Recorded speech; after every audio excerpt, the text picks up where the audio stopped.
don't hit that skip button because I have huge news for you. The Rewind of the Living Dead t shirt lives. It is here. It is available to purchase. Oh, yes, I'm not kidding.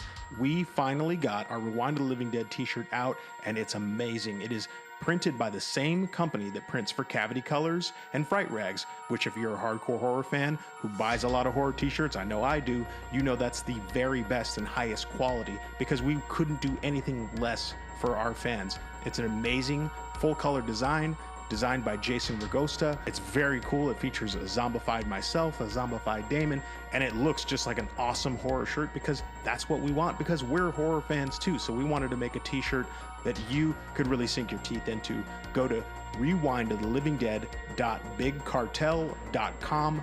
Again, that's rewindofthelivingdead.bigcartel.com to get your t-shirt today. Rewind of the Living Dead is a review show, so spoilers are ahead.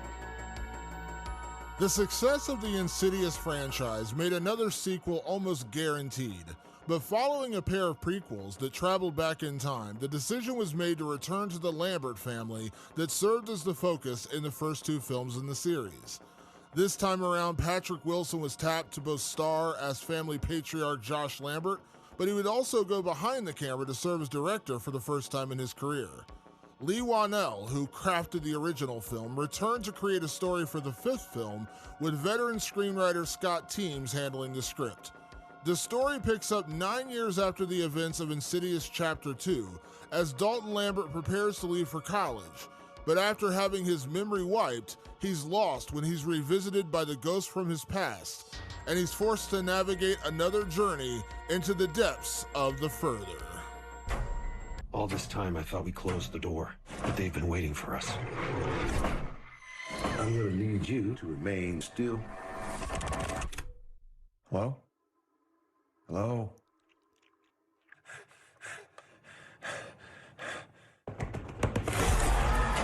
The only way this ends is to go back in. Insidious, The Red Door, exclusively in theaters July 7th, rated PG-13. In the latest episode of Rewind of the Living Dead, we're going to head to art class and make sure the nightlights stay on as we review the 2023 sequel, Insidious, The Red Door.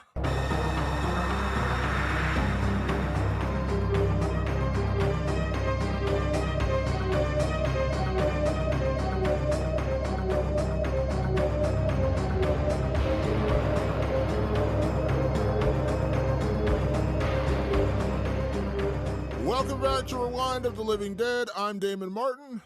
And I'm Patrick Guerra. And Patrick, this week, after tackling the original film in last week's episode, we are getting into the sequel, Insidious, The Red Door, Insidious 5 if you're nasty. If you're super nasty. And Damon, I just want to shout out real quick. The trailer announcer guy is making a comeback. This is the second trailer in recent memory, and I can't remember what the other one is, where the trailer voice guy is in the trailer.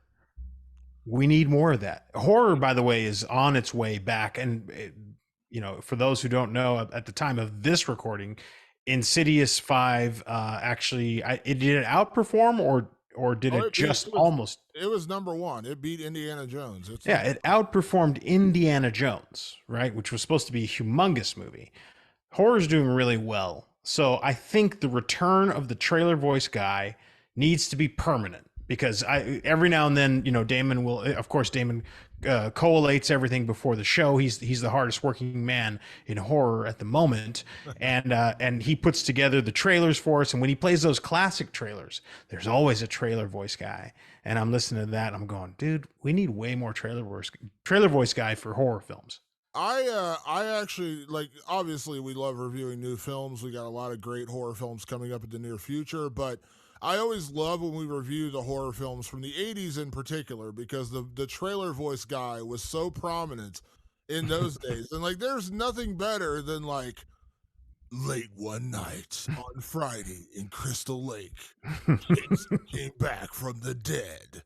What will these campers do? I love those trailers. Those are my favorite. 80s trailers were the best. Yeah, they're really good. It's just, I don't know. It's a lost art, but maybe it's finding its way back, and it's finding its way back with movies like Insidious 5, The Well, you Red know what Door. real quick before we get to the review, I gotta say, you know what I realized I liked about the voiceover trailers and why we need more of them? Let me get a little scientific here for you, Patrick. You know why we need them? You and I have both complained about this a little bit. And this could affect Insidious the Red Door as much as anything. Trailers give away way too much these days. Like you and I, we're obviously huge hardcore horror fans, but we watch a lot of movies. I mean, we go see Marvel movies. We were just talking off air about going to see Oppenheimer. We are film fans. Oh, yeah. And I love a good trailer. Like I do. I get excited for a good trailer. But these days, like when they do like 2 and 3 trailers, like you feel like you've seen at least a third of the movie by the time you step in there. Why I like the voiceover trailers is they're much more tease oriented. Like they show you a little bit, but it's mostly the talking over the trailer, and they sometimes will even have flashes of graphics and stuff, like actual words, like numbers, whatever. I feel like the voiceover trailers don't give away nearly as much as the current trailers, where it's literally like 3 minutes of a footage and you see like 4 trailers by the time you see the movie. So you've seen like 15 minutes of the movie before you step in there. I'm like, I feel like I've already seen it. Yeah, I think that there's the trailer itself is a lost art, and like there's a billion reasons behind that, and most of them are like algorithm based, which is a buzzword of the times, where they just go, you know what? Trailers that give away more of the movie do well, and they equal better ticket sales. They don't care how or why. They just go, let's do that because the numbers are big. That's really what it is. There's no conspiracy behind it. That's just how it goes. But it's nice to just have the trailer voice guy be like, Freddy's Dead is going to fuck you up because it sucks. It's like shit like that. Like you want like those cool, I don't know. It's a lost art, and I feel like it's making a comeback. Yeah, I hope so. I hope it is. Actually, I think there's another. I think the new horror movie Talk to Me, which we will definitely be reviewing on the show. I think they have a voiceover trailer, if I'm not mistaken, because I saw the new trailer for that ahead of Insidious, and I'm pretty sure there's a voiceover trailer with that where they're like the most frightening film of the year. Really? Yeah, I don't remember that. I think so. I think it's a new one. I think there is a voiceover trailer for Talk to Me. So yes, more voiceover trailers is what we're saying here on the show today. So Insidious 5, as I said, Insidious 5 if you nasty, Insidious the Red Door, the 5th sequel in the franchise. Now, I want to give a little, and this is not a spoiler to the movie, this is a little spoiler for this series.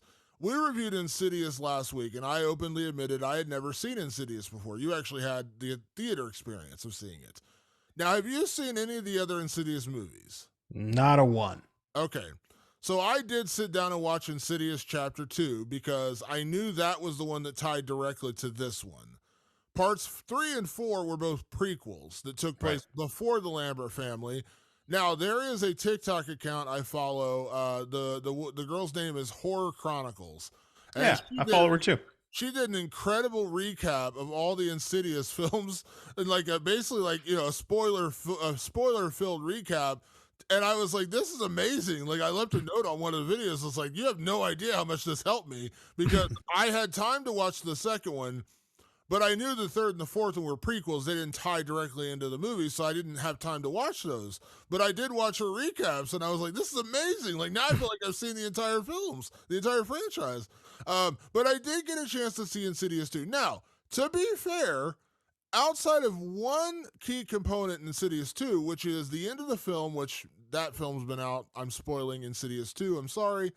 At the end of Insidious 2, after they get through the further and save everybody once again, they decide that the way to save themselves from going through all this again is to wipe their memories, just like Josh Lambert did when he was a kid.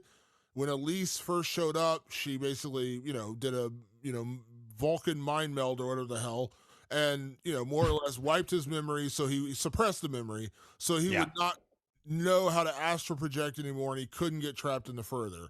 And they did this to both him and his son Dalton at the end of the second film. So this film, Insidious the Red Door, picks up 9 years later, where we are basically finding the Lambert family a little bit broken, and they don't know the further, they don't know how to astral project. They're basically back to square one, more or less, when this film begins.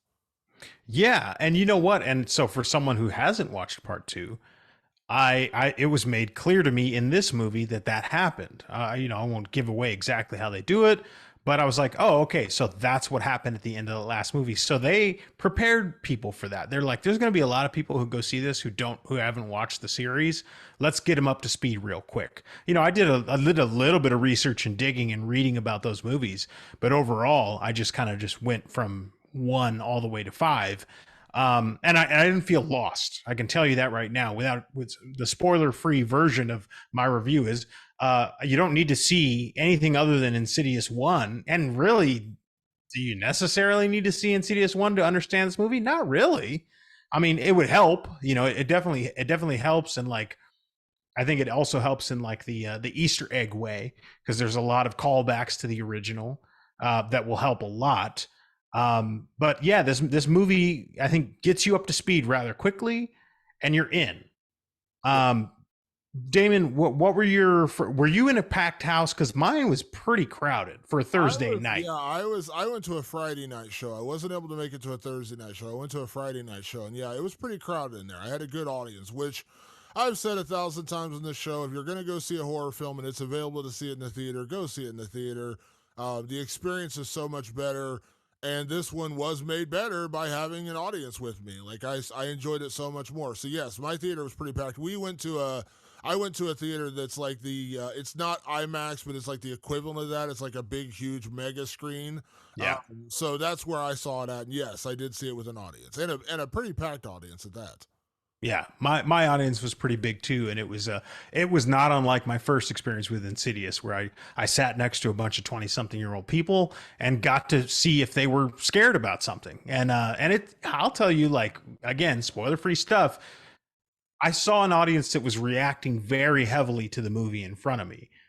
How was Damon Martin reacting? Because you and I don't sit in the same room and ever watch movies together. We've done it once ever for Nope. We need to do it again multiple times, and maybe we'll get to do it in the coming weeks because you'll be coming to San Diego. Um, what was your initial kind of run up with this movie? So, first off, let me say this. I understand the power of Insidious films a whole lot more after seeing this one in the theater and seeing it with an audience, because this film is predicated on two main things: jump scares and really effective use of music to help bolster the jump scares, because there's a Yeah, lot of silence. I noticed that watching both Insidious films that I did watch, Insidious and in Insidious Chapter 2, they use a lot of really quiet moments and then the boom, because that's how they announce the films. When you see the big Insidious and the red letters, they do it. It's yeah, real quiet, and then it's like explosive orchestra that like blows your ears out, and it's like scary because it's so loud. They do that with a lot of the jump scares too, where it's like super super quiet and then bah bah, like you're like, oh Jesus. Um, yeah, but seeing it at home was effective, but seeing it in the theater was a whole other experience. So right off the bat, I understood the appeal of Insidious in the theater, because you and I have said we're kind of, sometimes we are a mixed bag with jump scares. Sometimes they work, sometimes they don't. Sometimes they feel a little too generic, and you just like, they lose their effectiveness when it's so generic that you just see it coming, and it's just not. And now we've also been honest and said that you and I are a lot harder to scare, so we see things coming that other people won't, and so we can still admit that it's scary even if it didn't scare us.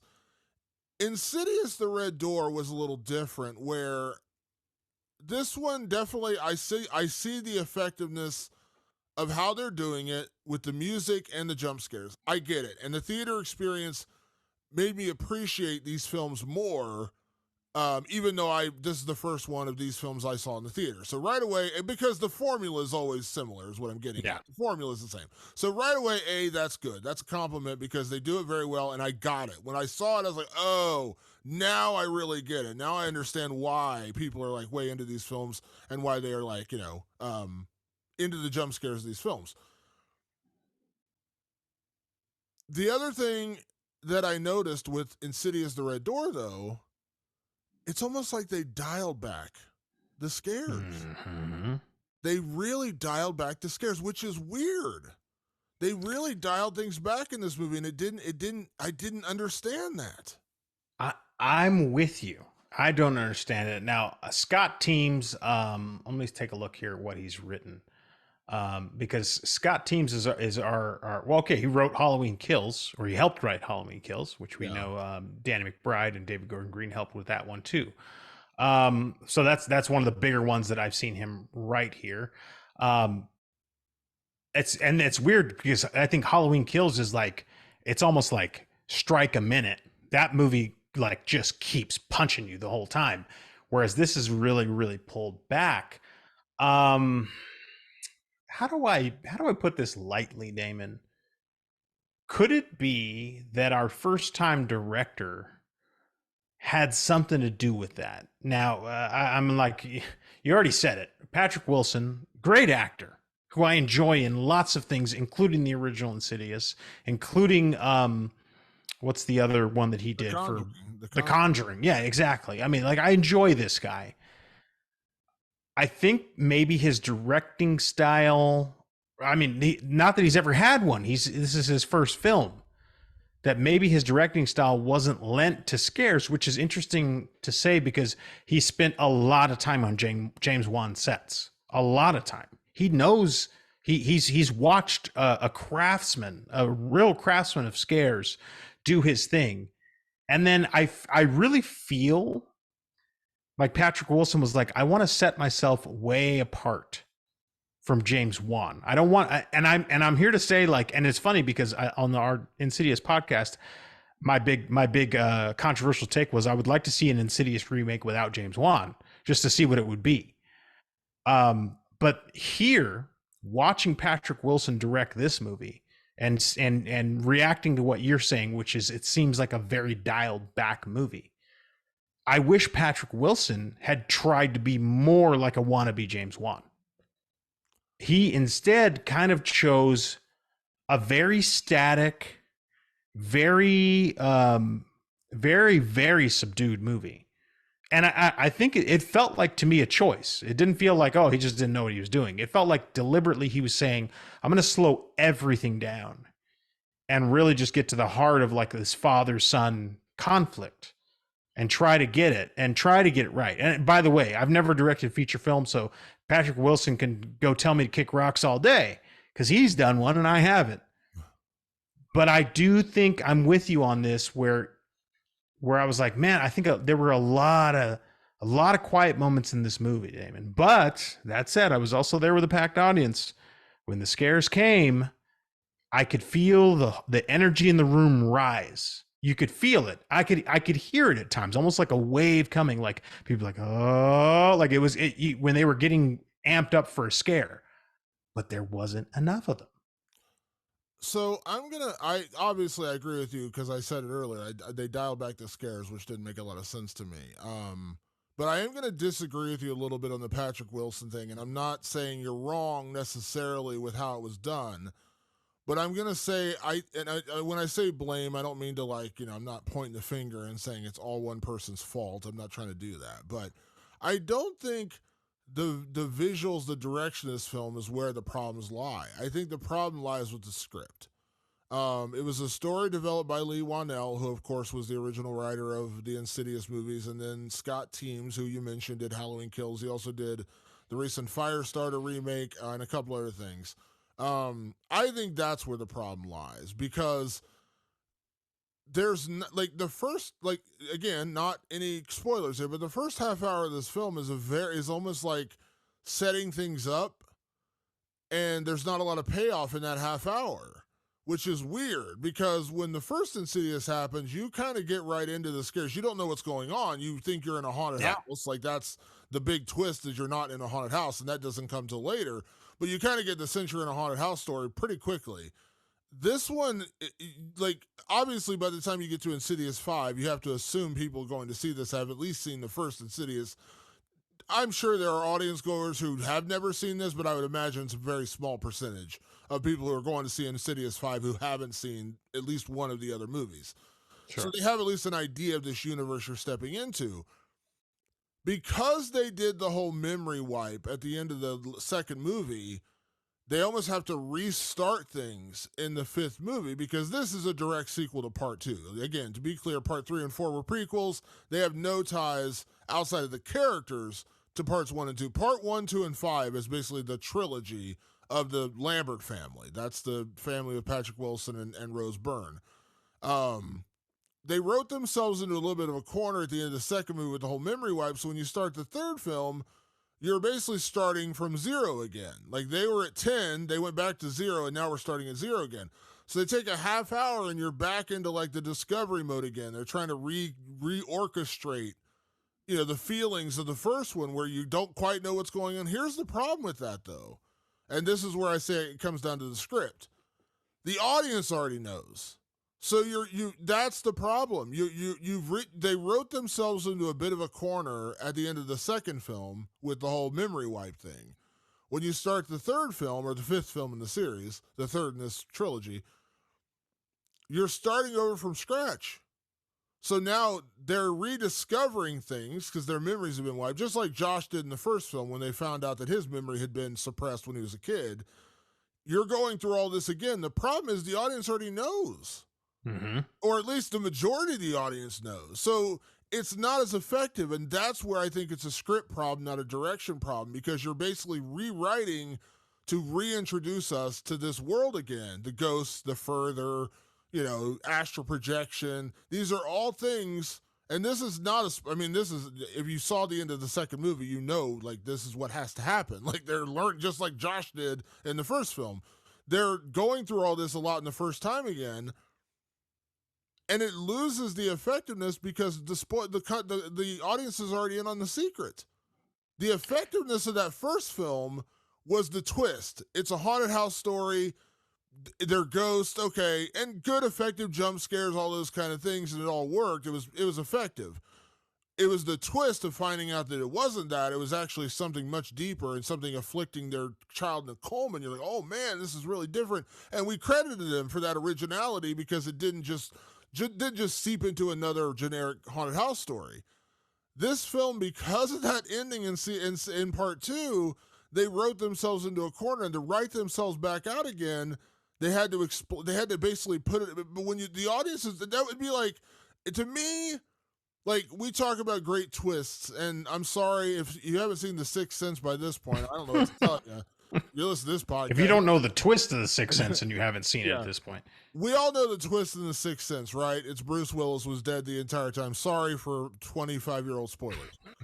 Bruce Willis was dead the entire time. Now, the first time the world saw that, we're all like, holy shit, we did not see that coming. Yeah. Now, imagine they remake that movie in 2023 with the same premise. They just swap out Bruce Willis for Oscar Isaac. You sit down, now maybe it's great, you're enjoying it, but you already know what's going to happen. You already know the twist. You already know, like, oh, he's dead. So, or you make a sequel to The Sixth Sense with the exact same, with saying, okay, we just made them forget everything that happened in The Sixth Sense, and then Haley Joel Osment bumps into Bruce Willis again. Yeah, and you're like, you and I know. Or there's another kid and Bruce Willis is his therapist, and we're like, well, we already know he's dead, so this kid could just see W. Like, again. Yeah, so in The Seventh Sense, it's a kid and Bruce Willis again. Yeah. But we know that stuff, right? No, you're right. And by the way, I actually agree with what you're saying, that at the script level, yes, that's a problem. It's a problem to just go, let's forget the events. Let's have our characters forget the events, while the audience knows all the events. And even if you never watch the other movies, you at least know enough of those events to know what they're not knowing, which is really weird. And I even had a note in there. I'm going, Dalton is out loud saying something that everyone in this room knows. Yeah. And that's a really weird thing to do. Like, it's a weird thing to just reveal that, like, say out loud something you already know. So I agree with you on that part. Where I push back is, and why I do ultimately put it on Patrick Wilson, is that once the script is in your hands as the director, you have to guide it. And maybe you have to go, hey guys, this is we're trying to make this movie that everybody already knows. Like, can we push back in some ways? Okay, no, we can't. Okay. So how do I make it scary and fresh and new and different? And I don't see anything scary, new, fresh, or different. And he had production and post production to figure that out. And you know what? Let me just He's the final draft of that script. not to, just you know what I think it was, honestly, and this is, I'm not trying to give an excuse, but you know what I think this could come down to, and you'll probably agree with me here. This, I think, comes down to a first-time director. Does he know to push back? Does he have the? I think he would. You know, but I mean, like, I'm just guessing. Maybe that's a possibility. Like, maybe that's something, because, like, maybe. But he's also an actor, and actors Yeah. already know to help. Like they're already there trying to hone the story based on what they do. Yeah, I'm just thinking, like, but Yeah. you're absolutely right. You're absolutely right. You have a way to mold that, and that's where we talk about, like, they dial back the scares, they dial back a lot of things in this movie, and it's really odd that they do that, because usually things continued. Like, when you watch, I know you said you haven't seen Insidious Chapter 2, but when you watch Insidious, then go to Insidious, like, Insidious Chapter 2 is basically Insidious on steroids. Like, they really, like, they're like, oh, you like 3 ghouls? Here's 30 of them. You know, you like going into the further, getting the piss scared out of you? Here's 10 more minutes of that. Like, they just take everything. Now, I like Insidious Chapter 2. It wasn't as good as the first one, but I did enjoy it. It was a pretty enjoyable film. They added a lot more lore and mythology in there, and that was interesting. But it was literally the first film on steroids, because you already knew where you were going. You already knew that you're in the further and the ghouls and, you know, the red-faced demon, all that kind of stuff. So they had to punch you in the face a few more times and add in a little bit more story about, like, the history of some of the ghouls, right? Like, that's kind of what you do. And it was well done. It was well orchestrated. They went away from that a lot in this film. Like, they went backwards, and it's weird. And you're right about the direction. I'm sorry I interrupted you there, but, like, you're right. And, like, that's the only thing I could think of, is, like, maybe that's why he didn't push back, because it was his first. Maybe he was trying not to ruffle feathers. I don't know. You're right, though, that, like, at some point somebody had to be like, hold on now, like, we're making a 5th Insidious film. This should be full on, you know, I'm trying to think, like, you know, full on, like, you know, just juice to the eyeballs. Well, just like, you know, like like Dream Warriors, or, you know, Friday 4, you know, like, you just kind of go for it on 10. Yeah. You know, however you want to go for it. But I felt like Patrick Wilson's choice was very much to make a father and son movie. Yeah. And by the way, with heavy emphasis on the son. It was really weird, because, like, most of the time they were kind of split. I don't want to, you know, we're dangerously getting into spoiler territory. Maybe we should get in there soon.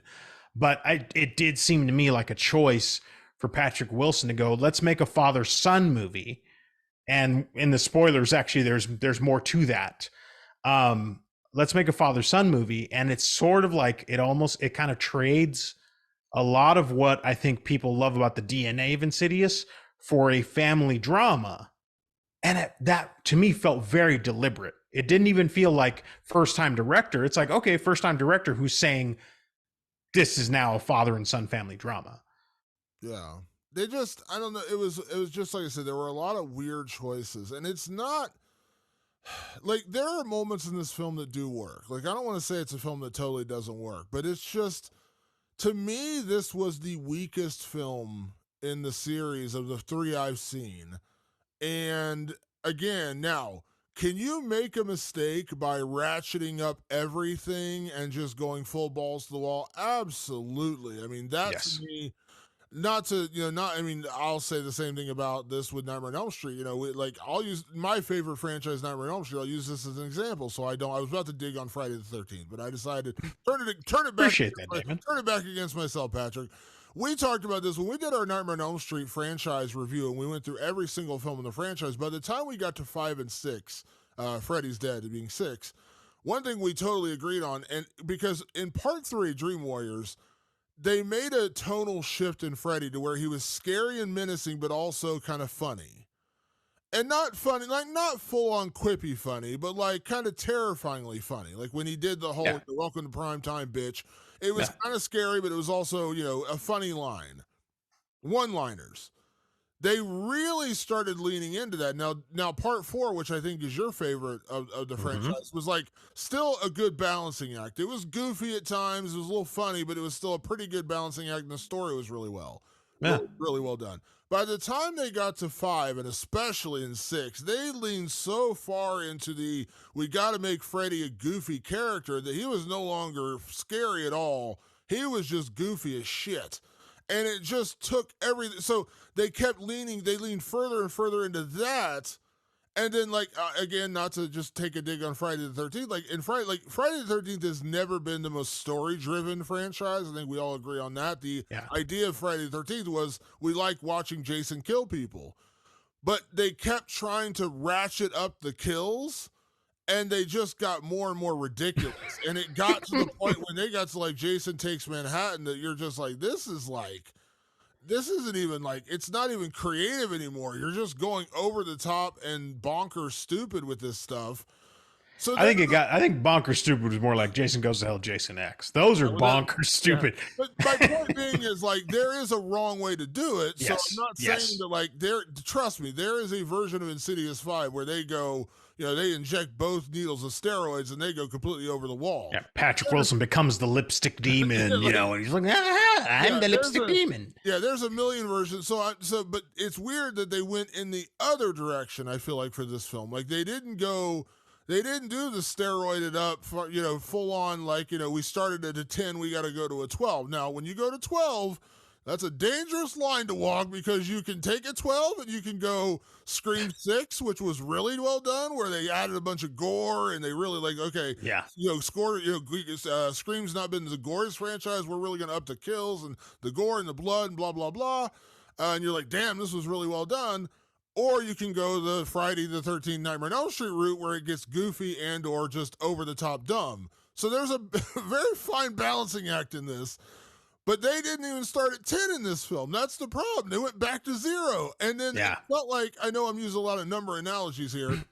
If you're supposed to start at 10 in a sequel this deep into the franchise and you hope to get to 12 or 13, this film went back to 0, and it felt like they stopped at like a 4. Like, they didn't even make it back to the 10 they got in the original film. Like, they just kind of like, we're going to go to about a 4, and that's enough. Yeah, I think especially, like, in the current climate with a lot of legacy sequels, which I think you can count Insidious amongst, like, legacy horror at this point. I think it is one of the stronger horror franchises out there. That and The Conjuring, both James Wan products.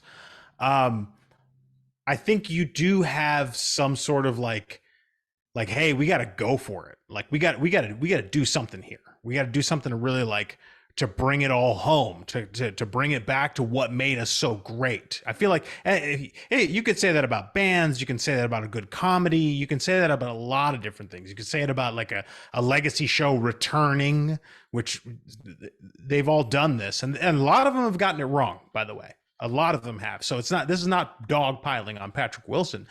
Maybe Patrick Wilson just said, like, this is my first feature. It's kind of a big deal because it's part of the Insidious, like, family, but maybe the story that is important to me and that I want to tell is a little more subdued. Like, I want to try this other direction. I want to do this other thing.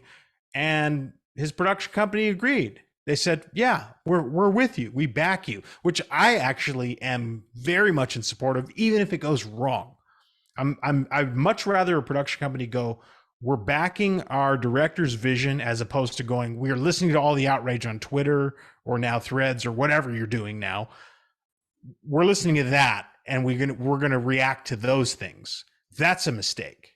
Yeah. It is a mistake to do that. Don't do that. Don't listen to Twitter. Don't listen to Threads. Don't listen to Facebook about their opinions on movies.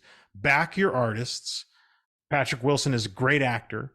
And he probably came to them with a ton of great ideas. It was his first outing, and he stuck to. And again, I say this not even as a complaint, just as, in my opinion, it was intentional to dial it back. It was intentional. He goes, maybe I'm not that guy. Everybody, if you want me to direct this, and I'm passionate about this series because I helped launch it, cool. But just know this is how I'm going to do it. And his studio backed him. That's how it felt to me. And I have no problem with that, and I agree. Back your artist, back your director, but at the same time, when you're in a franchise that's this deep, you've already set the expectation. You know what I mean? Like, this would be the equivalent. I'm using a lot of analogy, and I'm going back to slasher films, which this is not a slasher film, but the best way I can describe it is, it would be like making Friday the 13th Part 7 and Jason doesn't show up till 45 minutes into the movie. You're going to be pretty pissed off. If you go see a Friday the 13th film and you're in the 7th film in the franchise and it takes you 45 minutes to see a goddamn hockey mask, you're going to be pretty upset about that. Hey, in the 5th film, he's not even in it Well, technically. but you know what I'm saying? Like that's, and Yeah. so it feels like, again, like I agree. You have to sometimes you have to separate yourself from the discourse. 100% agree with that because you will drive yourself mad. I am all for a certain level of fan service. I think that can be good in certain ways. Like when I went and saw Spider-Man No Way Home, that was full of fan service and it was so much fun. I had a blast. But there's a limit to that, and you've got to be able to stand your creative boundary versus fan service and listening to the discourse. So I agree with you there. The problem is when you set expectations in your franchise with 4 films, which, from my understanding, parts 3 and 4, even though they were prequels, were very reminiscent of 1 and 2. They were just set in a different part of the world, but very reminiscent in terms of the ghosts and the scares and the, ratcheting up the fear much like you did in the first and the second one. So to take it from that and then go back down again, I'm not saying they're wrong. No, I'm dissatisfied because it didn't a lot of this just didn't feel like an Insidious film. And as you said, like he's trying to make a father-son film. You're 100% right. But it's not an Insidious film for a lot of it. And that's the problem. And that's where I feel like it's a little bit of bait and switch here, because while I do appreciate and agree with following your artist's vision, and again, we'd have to see the script to know exactly how much of this was just following directly to the script, and also like how much of it Patrick Wilson did or did not change, or how much he did or did not lean into it. And we also have to remember there's like 9 drafts of a script. It could have been completely draft 1. But there's certain expectations that I feel like you have to live up to a little bit when you're in a franchise like this. You know what I mean? The Conjuring has done it. Obviously, slasher films are famous for it, Scream films, things like that. And that's where I feel like this film really fell short, because not only did it not feel like a ratcheted up sequel like you would be expecting for the 5th film in this franchise, but it felt like they went in such a different direction that it almost didn't feel like an Insidious movie. And I'm not saying the choices are necessarily all bad, but if I'm going to see Insidious 5, as I said earlier, chances are you've seen Insidious at least 1, as you did. You know what I mean? Yeah. And it felt like a different film to me. Yeah, I mean, I'd say I'm starting to get a bit muzzled. So do you want to go get into spoilers? Yeah, let's get into spoilers. So right now, as we always say, we like to warn you. We're going to get into spoilers now. If you haven't seen the Insidious The Red Door, go see it. It's in theaters right now. #1 film in America. I always like to tout that because I love that horror films are killing it at the absolute box office. At the box office, absolutely killing it right now at the box office. Also, as we mentioned at the top of the show, we still have Rewind of the Living Dead t-shirts. Please buy one. Patrick's rocking one right now. I'll be rocking one next week when I'm at San Diego Comic-Con. You can get those at rewindofthelivingdead.bigcartel.com. That's rewindofthelivingdead.bigcartel.com. We have sizes small through 2XL. Order them right now. We will ship them out. Actually, I will ship them out. They're sitting right behind me right now. Damon will do it. I will personally be shipping your shirt. All right, so now we get into spoilers. We'll get into categories in a second with Insidious The Red Door. So let's get into spoilers and where we feel this film kind of veered off course a little bit. Yeah, I mean, I think, okay, so we mentioned earlier that, yes, Patrick Wilson, I think, and probably Scott Teems decided, hey, let's make this film about a father and a son. And by the way, that's apropos to the trilogy, or to the franchise rather, because this all started with a father trying to save his son. That's where it all began. And it all began with a father passing on his ability to astral project to his son Dalton. His son Dalton astral projects, a demon latches onto him, and then haunts them as a family. And the father Josh has to go back to his astral projection roots to go into the further and save his son. Okay, well, we did that. Chaos ensued. We brought a demon back at the end, but we saved Dalton. And then in the second movie, we saved the whole family from the demons that attached itself to Josh. Whew, okay, a lot of that stuff happened. a lot of good like feedback from the audience. You get it. And then all these years later, let's revisit it, man. They were revisiting all these other horror franchises, and they're kind of going for the strong requel. I think it's time to do it. Patrick Wilson, what do you think? I think it's going to be about that father and son again. I think it's got to be. And Scott Teems is going, fuck yeah, bro. It's got to be. I'm just paraphrasing. I don't know if they say bro, but yeah. I mean, I thought this movie had a lot of moments that slowed way down, that to me felt more almost like a slice of life movie, um but also at the same time not fully fleshed. And this is into the script issues that you were having. I was having these issues too. We jump way ahead in time. We find out the Lambert family is in a completely fractured state after Josh and Dalton were hypnotized into forgetting everything that happened in the events of the first two movies. It clearly has a negative effect on Josh and Dalton. Josh and Renee split up. The family has been divorced for quite some time. They don't really specify. And Josh doesn't seem to be like he's part of this family anymore. And it's sad, actually. And I remember like sitting there going like, well, this is kind of sad. Like I'm kind of sad for the Lambert family because they went through hell, but it made sense. I go, well, logically, they went through incredible trauma together, and the family willingly decided to erase the memories of two key people, and it's gonna have an effect. They show it that Josh is not quite right. He's never been the same since they erased that. Dalton's clearly never been the same. And it's made a mess of their family. And now Dalton's off to college, off to an art school. Josh kind of wedges his way in there. You can tell from some pretty effective and efficient writing that Josh hasn't been really part of his life, and it's almost disingenuous that he wants to take Dalton to school. I'm into all this. I understand what they're doing logically, but I'm starting to go, are we going to get to the Insidious? Like, is that going to happen? And like, I got a family drama here, and it's legit. But are we going to get to Insidious at any point? And then we get to Insidious, Damon. It finally happens. Do you want to talk about rolling into Insidious? Well, I mean, when did we roll into Insidious? Because I'm not really sure it happened. I mean, Is it weird how it happened? the first, well, so the first two films, like what was cool about the first two films, especially the first one, that's the one we reviewed last week, is like we had a category for favorite ghoul. Yeah. We had a favorite demon, whatever you want to call it, a favorite, undead person, and there was like they were littered throughout the house, and that's why we thought at first it was a haunted house, and then we find out they're all kind of sneaking through the further to into our world. There was like two demons in this movie. Yeah, there's a handful compared to at least the first movie, which I've Well, seen, and I know you saw many more in the second one. Two demons who are on screen for more than 5 seconds. Let's put it that way. Are there other True. randomly? Sure. But are there any like impactful, like we had like real, like we knew from the first one there was the black veiled bride, and there was the lipstick face demon, and there was the little boy, and there there was a number of demons. That weird no face guy that was in the bedroom. Yeah. Like we got a lot of creepy demon dead characters, whatever you want to call them, in the first one. And the second one, as I said, was that on steroids. They ratcheted it up in the second one. There's even more. This one, there was like two who appeared for more than a total of like 10 seconds of screen time. It was bizarre to me.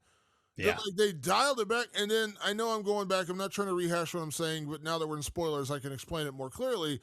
The whole discovery of it again, like Dalton starting to slip into the further in his dreams and starting to have these like little waking moments of creepy things happening to him, and then Josh also experience. So they start experiencing it at the exact same time, which is odd, but okay, that's a movie. We'll have to buy it as like they're both slipping into the further again. But again, they wrote themselves into a corner. Now, I'll pass the blame on Insidious Chapter 2 is maybe they just thought they weren't going to revisit this. Like, they were going to just close their minds off to it, and that's why they went prequels for Part 3 and 4. But going back to that, like, you've written yourself into a corner by wiping their memories, suppressing their memories. So we spend the first 35 minutes of this movie with Dalton slipping back into the further, and it's again just like the first one. It's like trail of breadcrumbs. You know what I mean? A little bit here, a little bit there, a little bit here, a little bit there. I don't even agree with that assessment. I think it was like one weird moment, Yeah, like slipped him. It's almost like the lightning strike in Friday 6. Friday 6 resurrects Jason via lightning strike. yeah. I would say instead of little breadcrumbs, what happens is Dalton goes into that art class with, by the way, what's her name from Succession? Oh, Marsha. Yeah, Marsha from Succession is, which I was like, hey, it's Marsha. I was so excited. Who plays Professor Armagon? His art is really like intense art teacher. She became an art teacher after selling that penthouse to Connor. That's what she did. This is a Succession podcast all of a sudden. But yeah, so she's his professor, and she does like this almost hypnotic like countdown that like unlocks him. Yeah. And at the same time, in a parallel story, you know, like Josh and Dalton had this big blow up. Well, Josh goes off and says, I'm gonna get work on myself. Like clearly, I haven't been a great dad, so You're right, son. I'm gonna go work on myself, even though you hate me. I'm gonna try. He goes and he gets an MRI or not a CAT scan, one of the two. That's an MRI. It's an MRI. So yeah. it is an MRI. Okay, yeah. So I'm not clearly not a medical professional. These two singular events simultaneously trip their repressed memory. And that's how it kicks off. Yeah. Like it's really weird. It isn't like it creeps in out of nowhere. Like these two super specific things happen. These two lightning strikes happen at the same time, by the way. An impossible double lightning strike. Here they go. And that unlock their repressed ability to attract.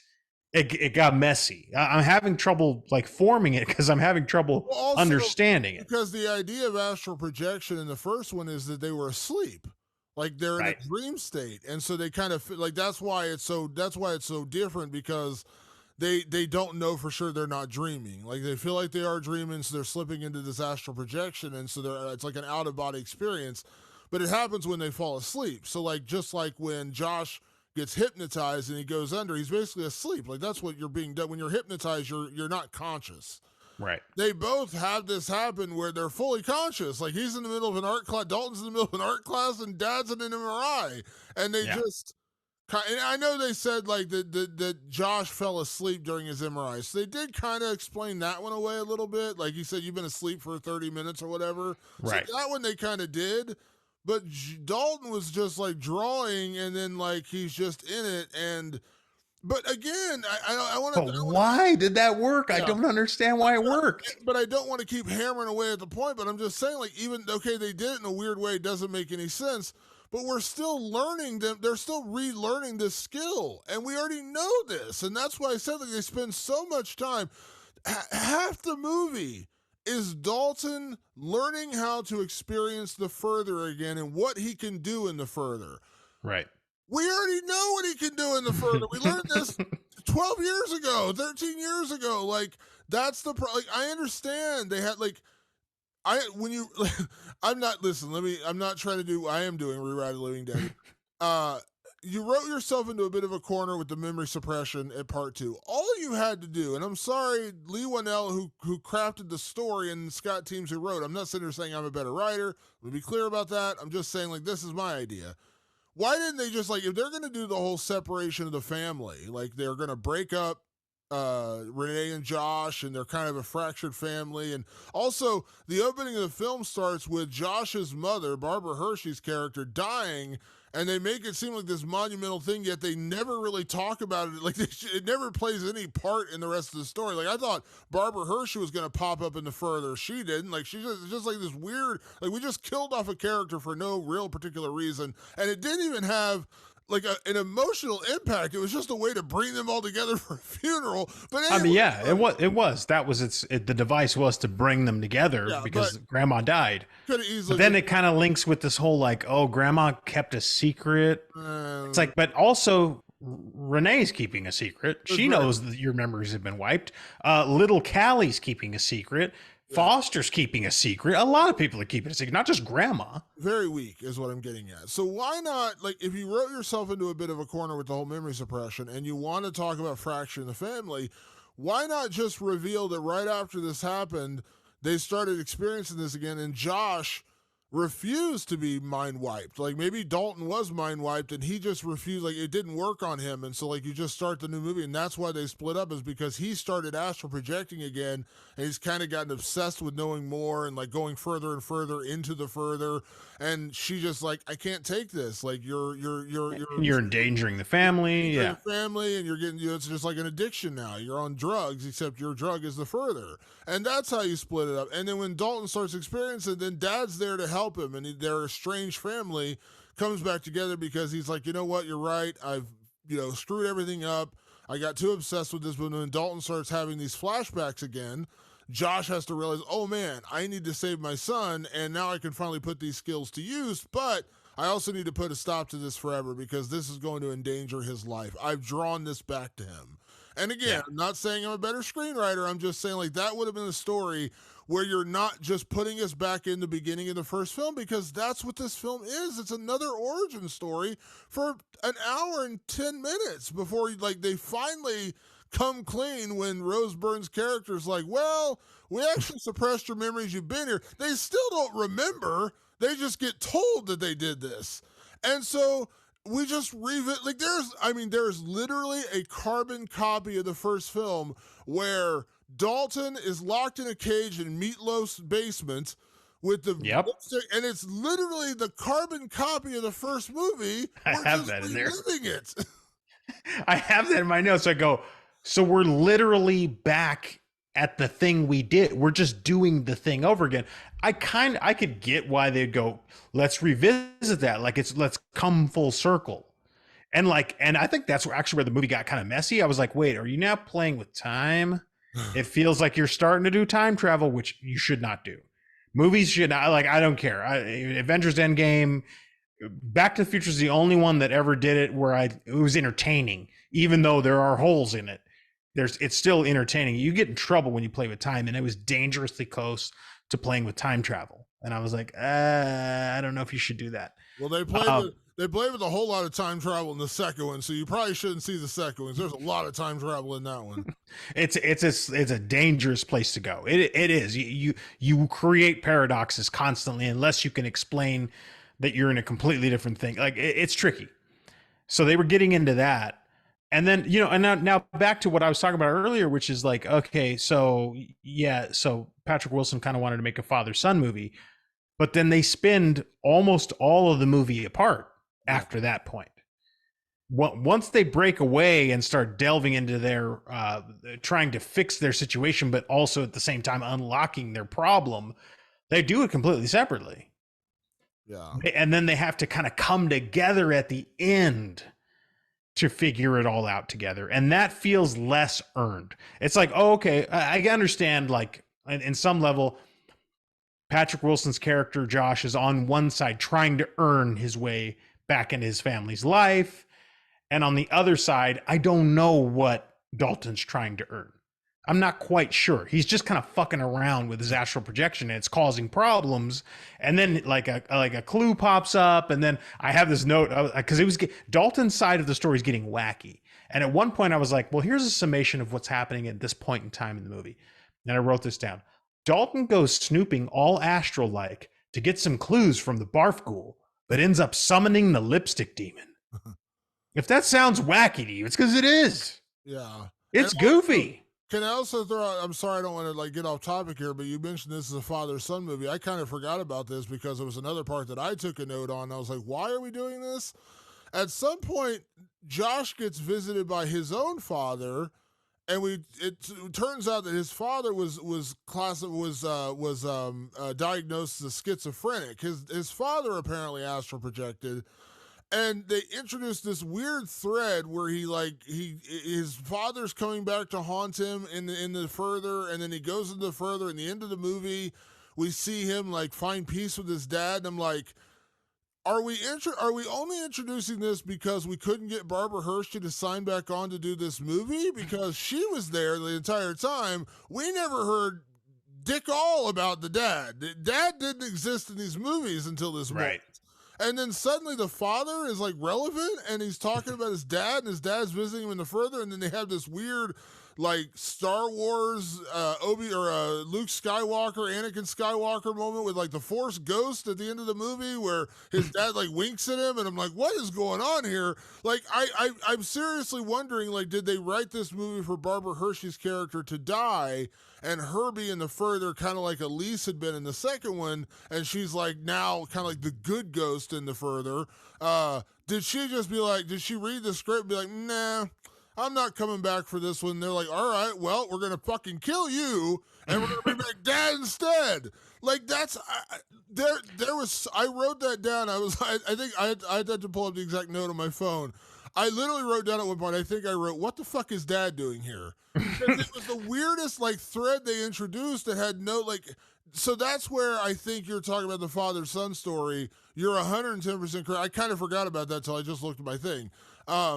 They introduced the dad character for Josh, and I'm like, why did this suddenly matter? We've never even heard him before. And now he's like this seminal character in the story, and at the end he's doing the whole like mystical wave goodbye, and I'm like, what the fuck is this? Like, what is going on here?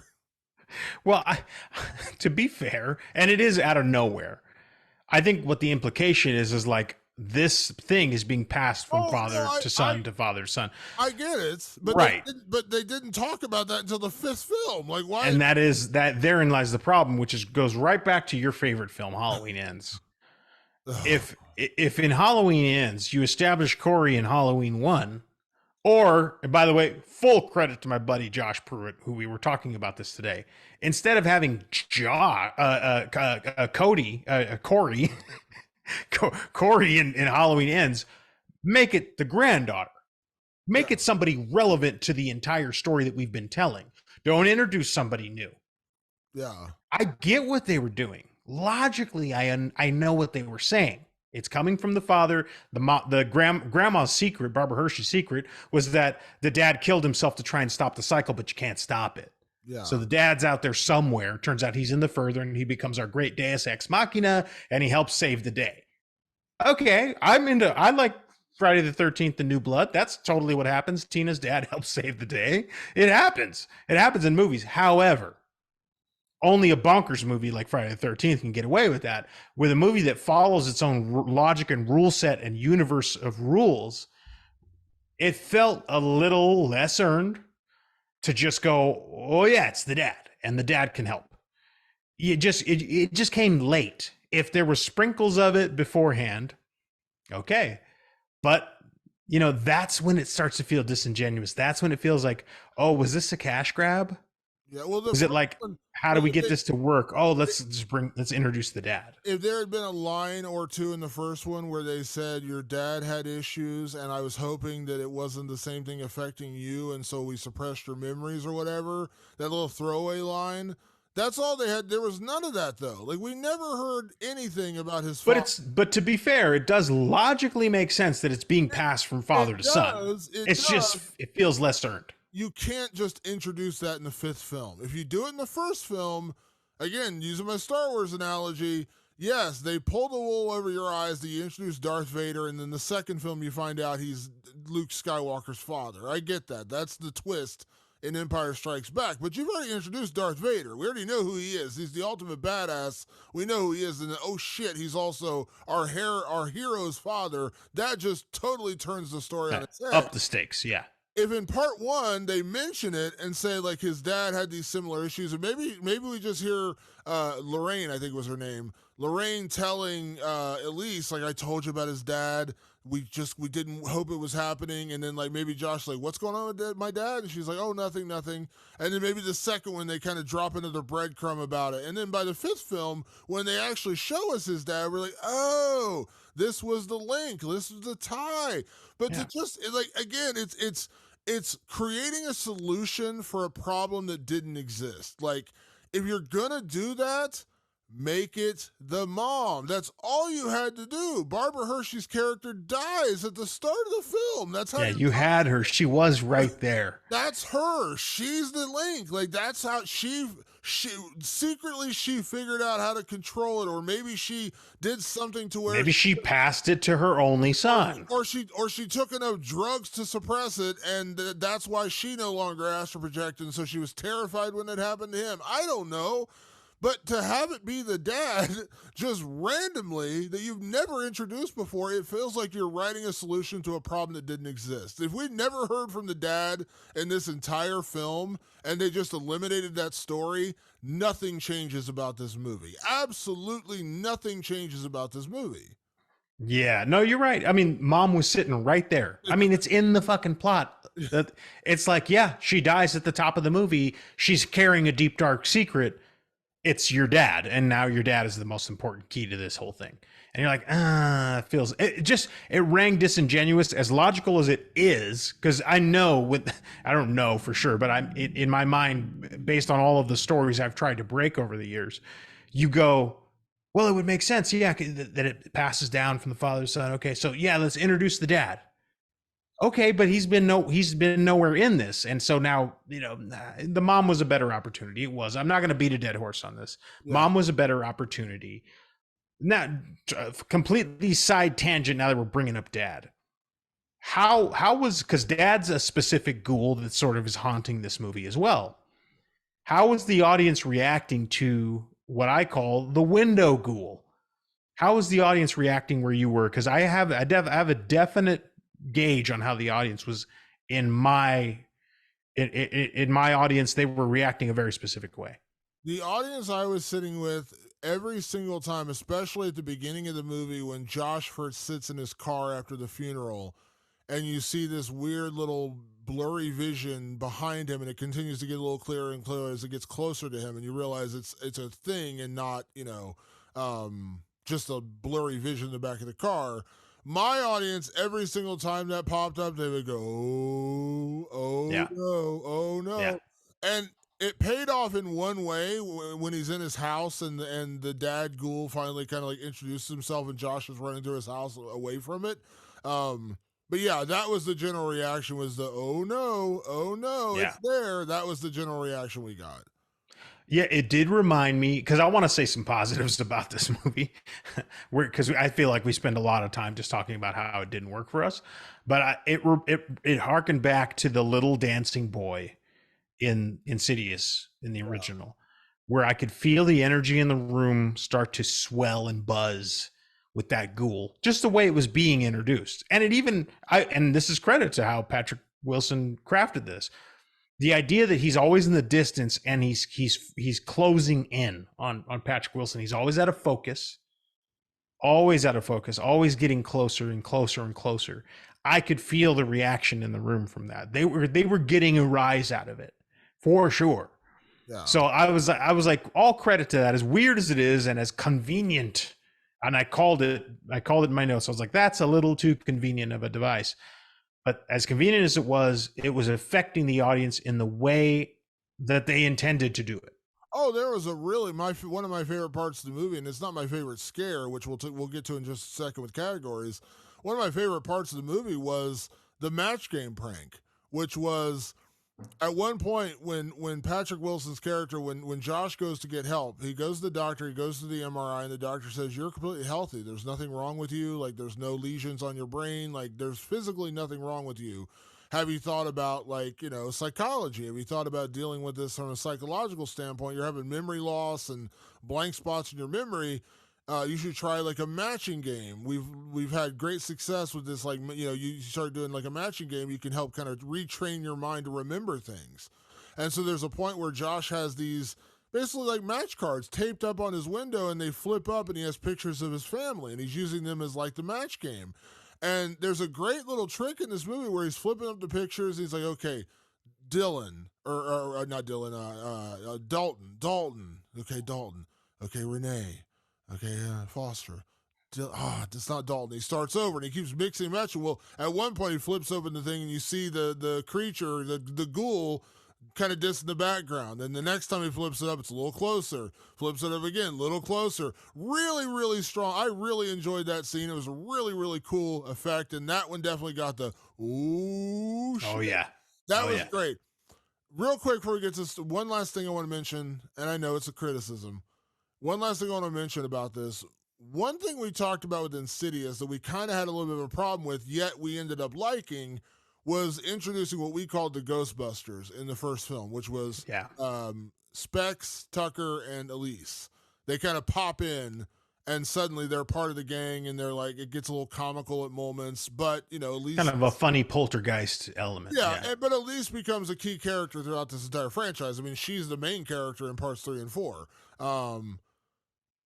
Part 5, Elise is in it for about 8 seconds at the end of the movie when she has like a weird ghostly encounter with Josh. And then Tucker and Specs and Tucker are in a YouTube commercial, and that's it. Like, you needed to get these people that you've suppressed their memories, you need to get them back to where they were. Why in the bloody hell did Specs and Tucker not pop back in to like help them at that point? Like, it's weird to me. Like, also, like, another thing about this movie, like, Rose Byrne is again almost non-existent in this movie. She's in it for maybe... I have a theory on that, but again, I probably have the same theory. Kind of like what I was talking about with Barbara Hershey. Who knows how they negotiated contracts? Who knows what availability people had? I know Rose Byrne's on a show right now. Maybe she just didn't have the time. That's all very possible. I understand that. But a big part of the dynamic of the first two films, especially the first one, was the Lambert family. You had Josh, Renee, Dalton, Foster, and Callie, the little girl, and then you introduced Lorraine, the mom. So you had 6 characters. This film whittled it down to 2. Yep. The entire film is Josh and Dalton. You really barely... I mean, you get Foster a couple of times on a phone, which is barely there. And then you have a couple of scenes with Renee, but again, very minor. I mean, I would, if I said 10 minutes of this film she's in, that'd probably be about it, right? Maybe 10 minutes? Maybe. Maybe 10 minutes. So you've eliminated that, and then the other ties to the other part of the universe, there's no Elise except for that one little scene, and then you get a YouTube video with Specs and Tucker. It's like they just made a lot of weird choices in this movie that I didn't really understand, especially for a film franchise that even the prequels, like the prequels all involve Elise, Tucker, and Specs at some point.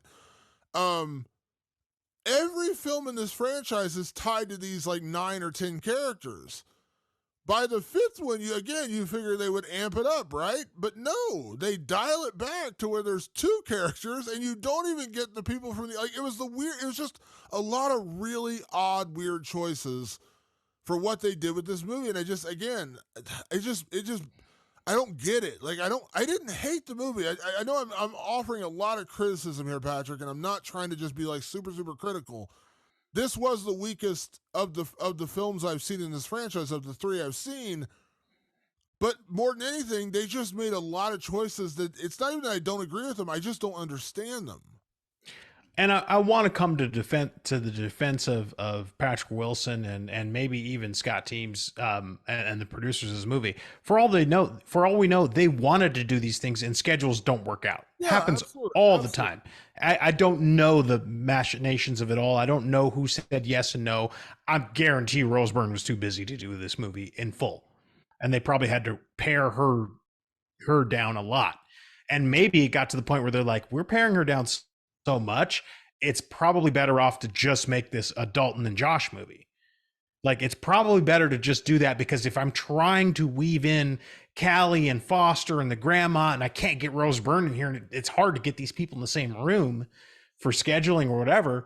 Certainly in the rewrites, they just go, let's start pairing.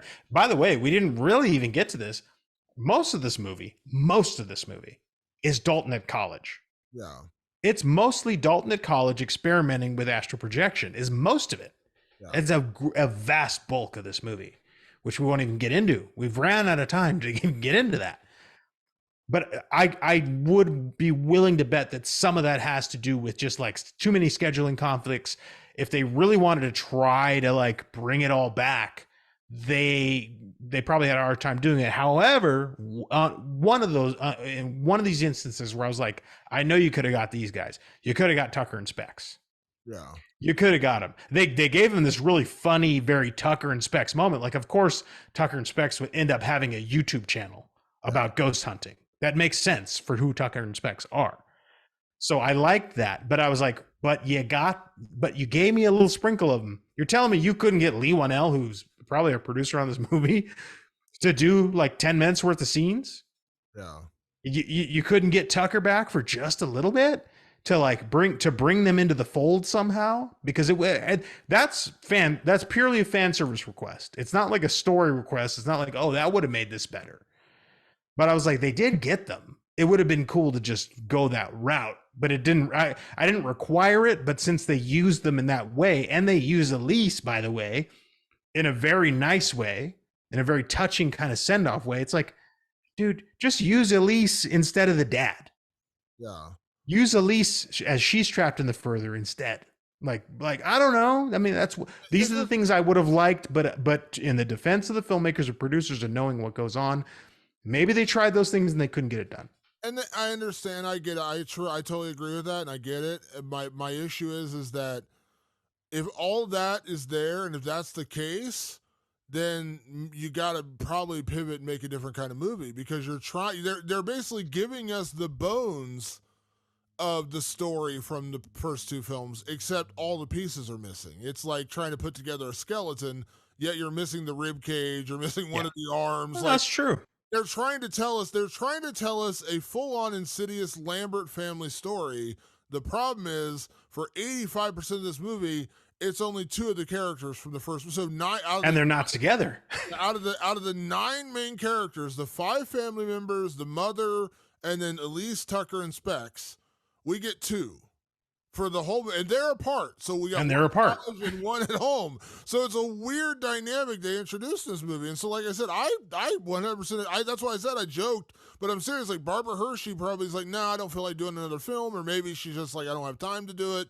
And so they're like, all right, well, we're killing her off, and then we're moving on. It's just a lot of weird choices, and it felt like one of those movies where the studio or whatever, they're like, okay, we need to open Insidious 5 on this date. What can we do to make this open? And they're like, well, we could pivot and do just a Josh, and we got Ty Simpkins coming back, and we got Patrick Wilson, about to say Patrick Stewart, Patrick Wilson coming back, and he's going to direct, and we got, Lee Wanell came up with the story, and we got this guy who did Halloween Kills, and he didn't introduce Corey, so he's okay. So we'll use him. We'll use him, and so we're going to do that. But we can't get this, we can't get that, we can't get this, but we can do this. They're like, all right, cool, here's your budget, get it open by July 7th. And that's kind of what it felt like. And again, none of that's Patrick Wilson's fault. None of that's really even Scott Teems' fault. That's the case. You know what I mean? You got to work with what you're given, and I get it. You're getting paid to do this as a job. You do your job. And again, there's elements of this film that still work, but yeah, maybe that was it. Like, they're just like, they're not available, so we got to pivot. Like, maybe they did have a full story with all 9 characters. I don't know, but it felt like they specifically went away from that, and I don't understand it. And again, based purely on the story, based purely on the film, it just didn't work for me. Right, and that's why, and I'll reference again one of my favorite podcasts out there that isn't Rewind of the Living Dead, Writers Blockbusters. They treat the film as the final draft of the script. Yeah. They do. And ultimately, that's the movie going experience that you and I have. So I promise you guys, we're never here to shit on movies. That we're not this group that chomps at the bit to tear something down. I actually did a post today where I was like where I said something to the effect of like, you might hate a movie before you ever see it. I wait and see. We are not the same. Like, the point is like, I always give everything a fair shake. But the final product of this movie didn't make for a great movie-going experience, regardless of how it all came together. Whatever choices had to be made, maybe they did have to be made that way. But it turns into that kind of movie. But by the way, you said it earlier. You go, hey, we're giving you this budget, and we got a job to do, get it open by July 7th. Patrick Wilson and production company did that to a profit. And they will probably be in the black, profit-wise, very quickly. Oh It was yeah. a cheap movie to make. It's about 16 million bucks. It already made 50 something million at the box office. It probably needs to make probably about another 30 more, which I think it's very on track to do.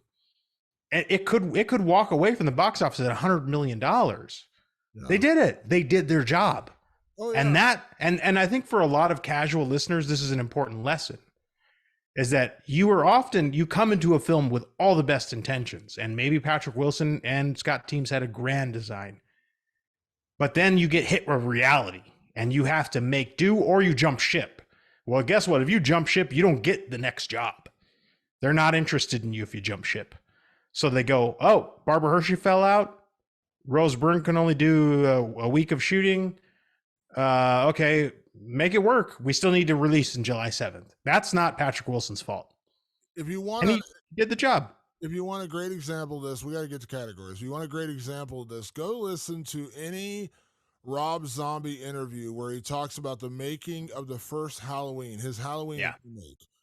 And I know he talked about it, which I'm not necessarily promoting the podcast because it's kind of wacky at times, but he does. I know he talked about it on Joe Rogan's podcast, and I think he's talked about other places where he talked about kind of like the hellish experience that was making the first Halloween film, because it was a major studio movie with Miramax, and he was getting notes constantly from Harvey and Bob Weinstein, the guys who own Miramax. Of course, we all know Two stellar guys, I'm sure. Yeah, we all know Harvey Weinstein, the scumbag sleaze that he is, who thankfully will rot the rest of his life in prison. But he was getting daily notes from them, and he talks candidly about how stressful it was and like just the shit experience it made it making that movie, because he was just constantly getting bombarded with notes and studio notes and do this and don't do this and don't do that. And he talked, and like that's a big part of, I believe, why he said that he started just doing independent film again, because he couldn't take it. Like it was just too much. Yeah. That's what we're talking about. Like if you don't like, and again, I'm not excusing. Listen, I have a lot of issues with this film. Clearly, I've gone on for an hour talking about it. But like we said, like there's a lot of this that may not be at the fault of Patrick Wilson, Scott Teems, James Wan, Lee Wanell. We don't know. I'm not making excuses. I'm just saying like that's a reality. And that could be part of the reason. Now, maybe it's not. Maybe we're all talking about this and we talk to Patrick Wilson. You're like, no, this is exactly the film I wanted to make. Okay, well, great. Okay, great. I'll hang up the phone now. But that's what I'm saying. Like, when you deal with a big film like this, especially a franchise, number 5 in a franchise, there are certain expectations that come along with that. And, go listen to Rob Zombie talk about it, and you can see the difference between the film that he originally had in mind and what they wanted. And he still made a film he wanted to make, but it was not easy to get there.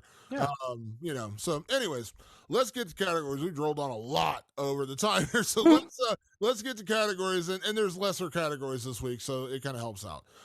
Let's talk about best performance in Insidious the Red Door. Patrick, who is your best performance? My best performance goes to an actor we never mentioned. Not once. We have not mentioned her at all in the podcast. And that is Dalton's roommate in college, Chris, played by Sinclair Daniels. Okay, so she's the comedic relief of this movie. She's the Specs and Tucker of this movie. She's just sort of an aloof, very self-aware, kind of goofier character who pops into Dalton's life. She's mistakenly bunks with him at the dorms, and from that point on, she is sort of the person that plays off of Dalton in this movie. I loved her performance. We literally did not talk about it tonight. But here's the thing. She was very meta in this movie. Like, she was 1 second away from turning to the camera and talking to the audience. There were a couple. She was almost Deadpool. There was a couple moments where I thought she was going to look directly at the camera and go, "Shit's about to get real. Shit's about to get insidious." Wink. Yeah, there was a couple moments that no, she was great. Yeah, you spent this entire time.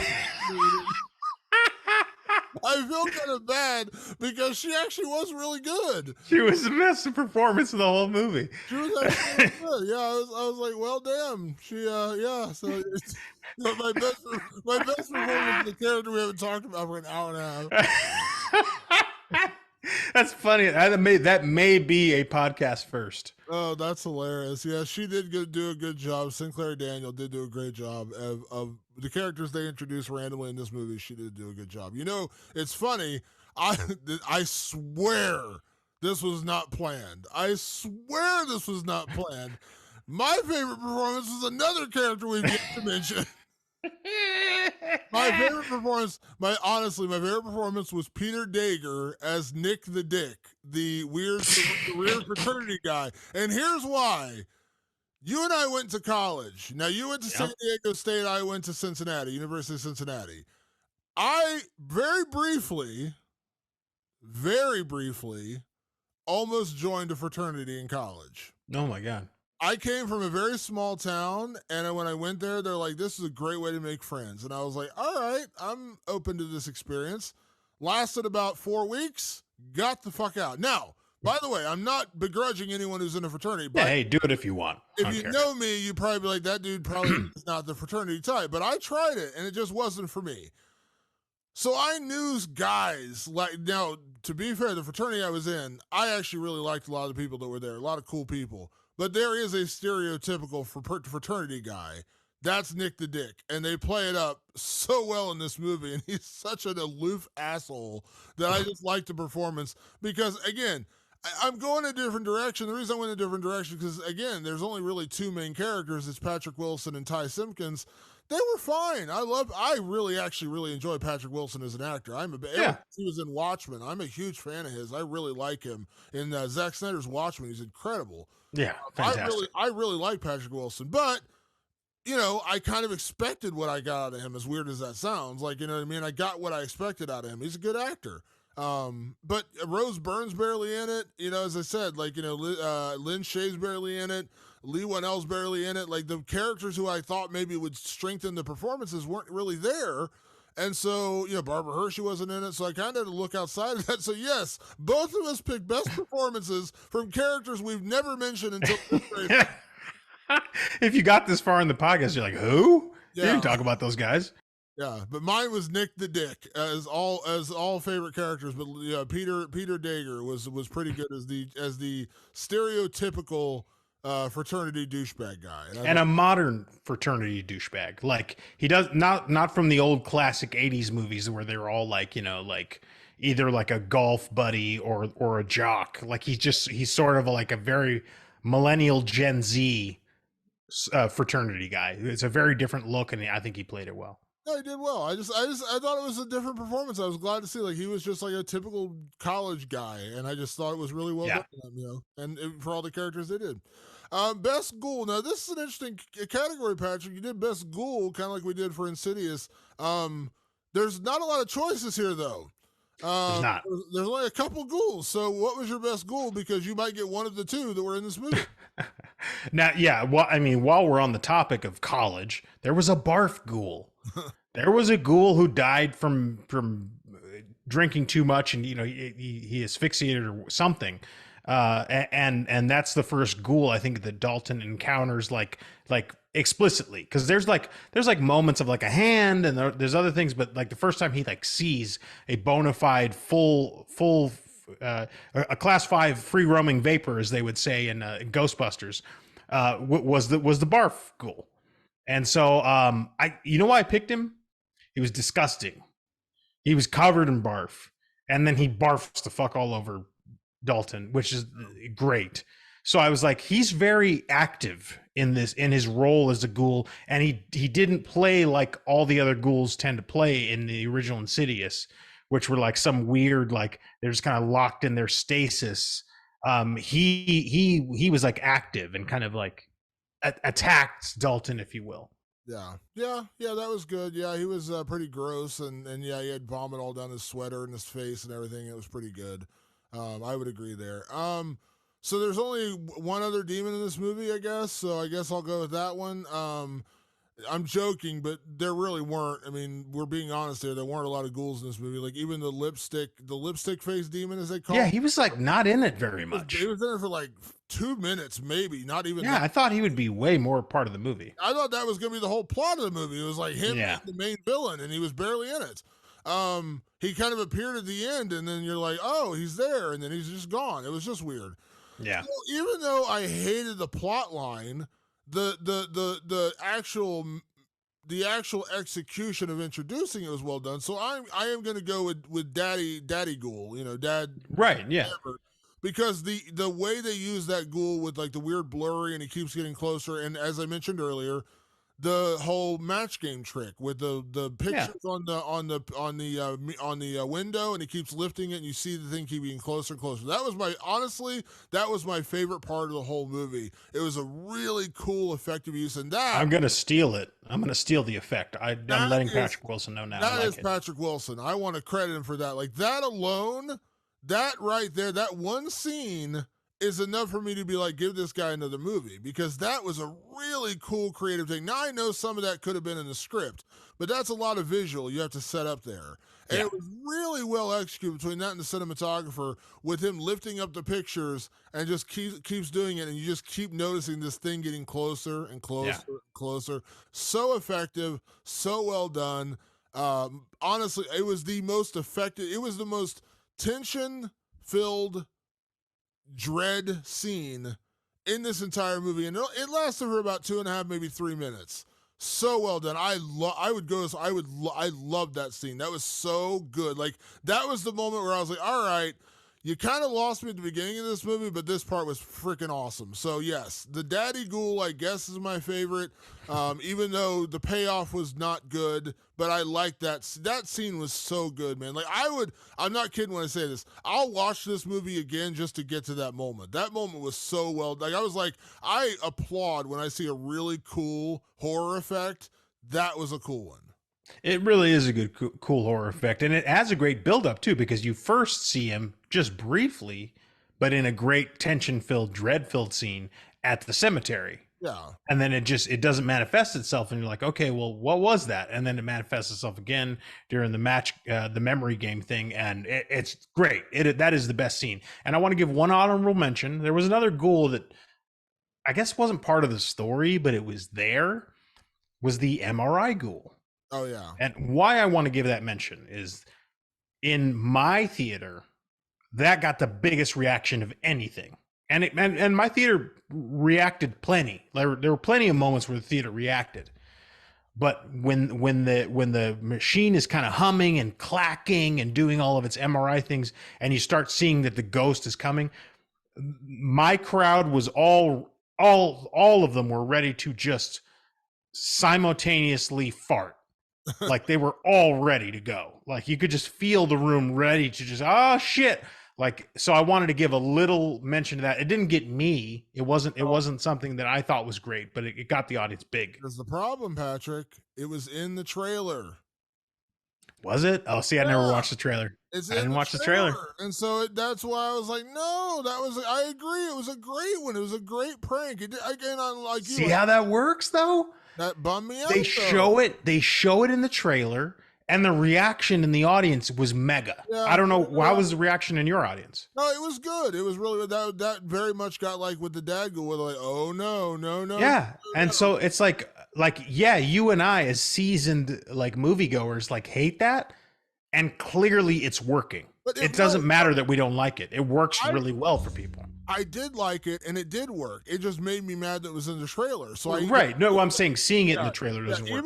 Even though I knew it was coming, it just bummed me out that I knew it was coming. Like I was like, come on, like that was a really good one. Like I agree, it was a really good gag. I enjoyed that, but I'm like, don't put that in the trailer. Well, now you know why I avoid a lot of trailers for reasons exactly like that. Also, I wanted to mention, I talked about all the characters who didn't show up in this one. I know you didn't see the second one. There's a character in the second one called Carl. He is Elise's former partner who they break apart, and he ends up being kind of like the central character in Insidious 2. He is briefly in Insidious The Red Door. He bumps into Josh at the funeral, and he's the one who wiped their memories. And he bumps into him. He's like, oh, do I know you? And he's like, oh, my name's Carl. And he's like, why do I feel like I know you from somewhere? He's like, oh, I was a friend from your mother's from years ago. And then he just goes away. He goes, well, gotta go.